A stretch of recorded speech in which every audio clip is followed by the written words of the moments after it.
Good evening. This is CTV News for Thursday, June 13th. I'm Byron Scott. And I'm Janine Samuels. Thanks so much for joining us. 4 suspects remain on the loose and another is dead after they allegedly burglarized a gun store in Rockville. The incident happened around 2:30 this morning after an alarm went off at the United Gun Shop at the intersection of Randolph Road and Parklawn Drive. According to Montgomery County Police, the 5 suspects rammed into a police cruiser as they were fleeing the scene, causing officers to shoot at the car.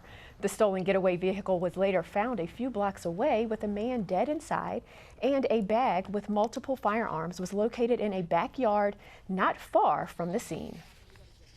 Going through the store, doing the investigation to try to have an inventory of what may in fact have been stolen.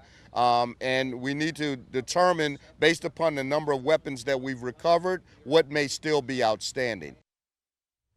Another gun store in the Maple Lawn area of Laurel was burglarized in a similar manner around 2 a.m. Wednesday when suspects drove a stolen vehicle through the front door of the store. They also escaped with several guns. Police are investigating whether the 2 incidents are connected.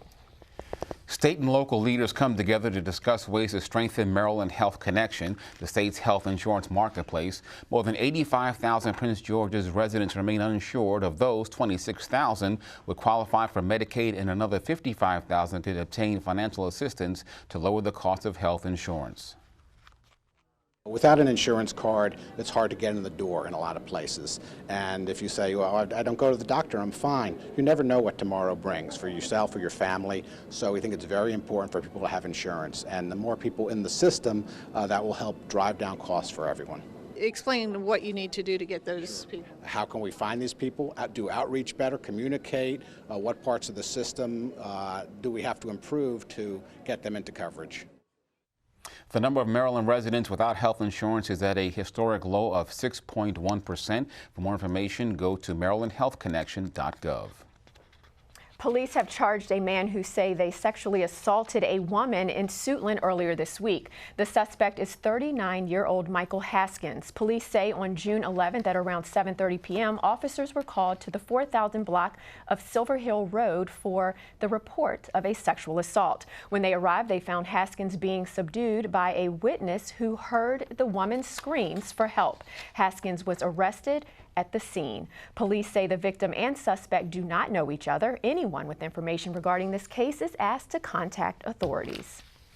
And 2 scientific agencies within the U.S. Department of Agriculture are moving from our region to Kansas City. The federal agency announced its intent to move last year, but without specifics. The move, which officials say will save the agency $300 million over 15 years, will take Economic Research Service and the National Institute of Food and Agriculture from its offices in the district to the Midwest. Combined, the agencies employ 700 people, some of whom live in Prince George's County.